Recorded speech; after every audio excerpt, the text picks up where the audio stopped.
Hola chicos, ¿qué tal? ¿Cómo están? El día de hoy vamos a hablar de la materia de semiología y vamos a comenzar dando la introducción a la semiología.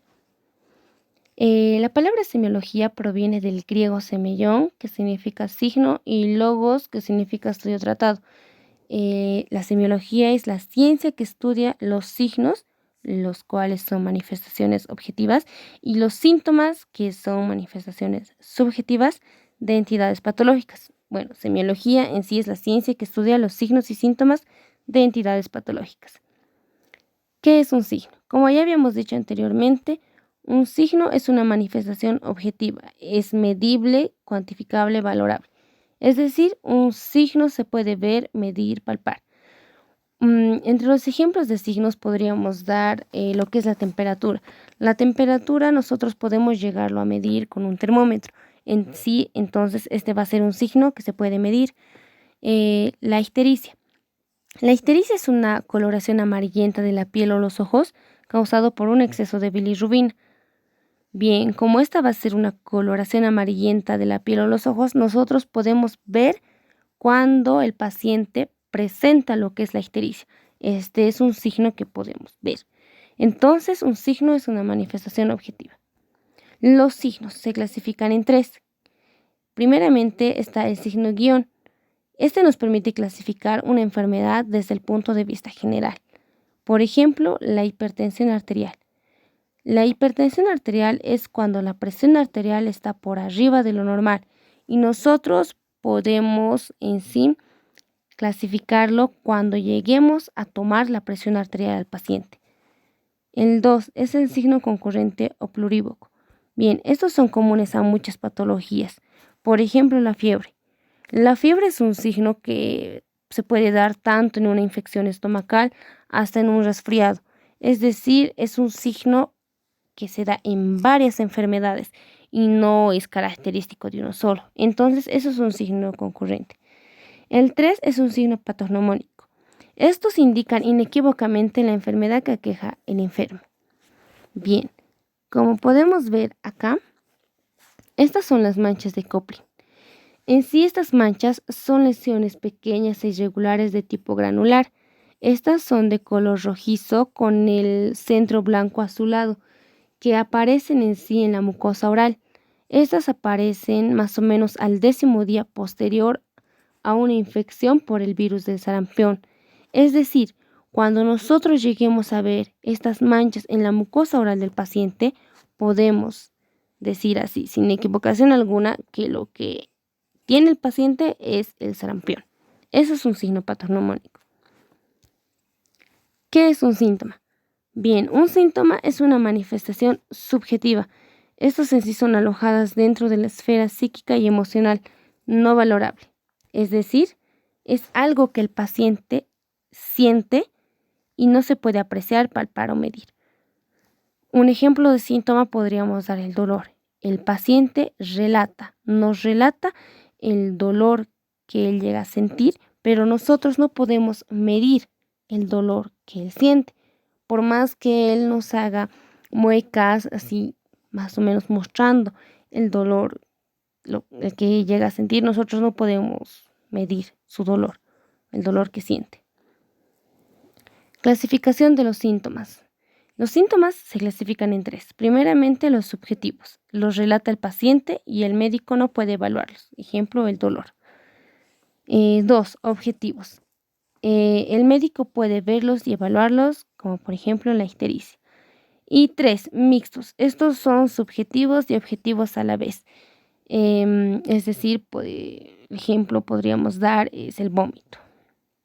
¿Qué es un síndrome? Un síndrome es el conjunto de signos y síntomas que existen en un momento dado y definen un estado. Estos se relacionan genética, etiológica y patogénicamente, según su valor diagnóstico. Primeramente están los generales. Los generales son concurrentes en varios cuadros sindrómicos. ¿A qué nos referimos con eso? Bien, como podemos ver en acá, tenemos ya una caries de 4º grado, es decir, ya ha invadido la pulpa y ha causado incluso lo que es un absceso dental.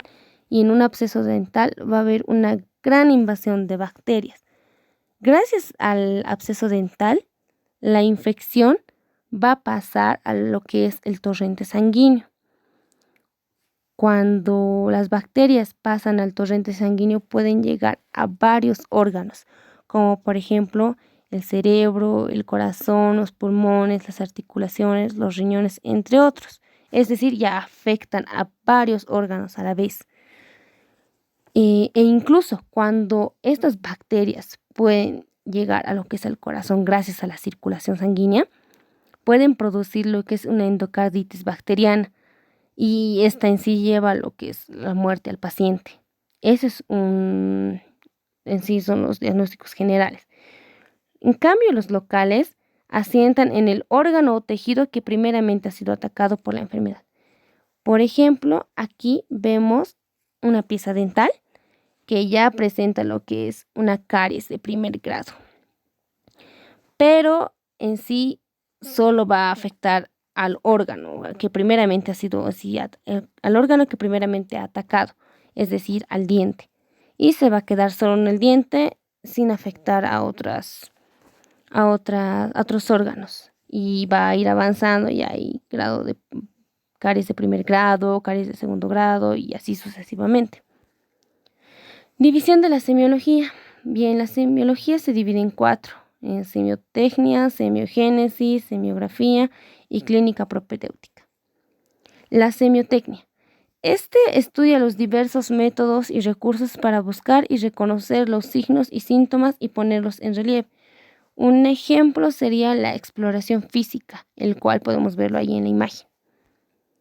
La semiogénesis es el estudio del origen y las causas de los signos y síntomas. Bien, podemos ver ahí el VIH. Su etiología en sí va a ser, esto es causado por el virus de la inmunodeficiencia humana. Y eso es lo que estudia la semiogénesis, el origen y causa de los signos y síntomas. Semiografía. Estudia la descripción y caracterización de las manifestaciones de las enfermedades. Como podemos ver en la imagen, tenemos ahí lo que es la angina de Ludwig. La angina de Ludwig es un tipo de infección bacteriana que compromete el piso de la boca, ahí por debajo de la lengua, y a menudo se presenta como después de una infección de las raíces de los dientes, es decir, después de un absceso dental o una lesión en la boca. Esta angina de Ludwig va a tener sus características, es decir, presenta o puede presentar lo que es una hinchazón del cuello, puede presentar lo que es enrojecimiento del cuello o hinchazón de la lengua. Y son estas características que va a estudiar la semiografía, las características de las manifestaciones de las enfermedades. Y por último tenemos la clínica propedéutica.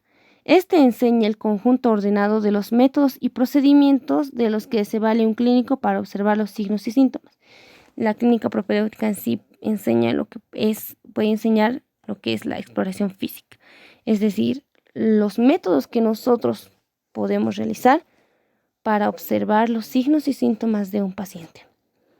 Bien, eso ha sido la introducción a la semiología, chicos. Espero que les haya gustado y pues les deseo que tengan un bonito día. Gracias.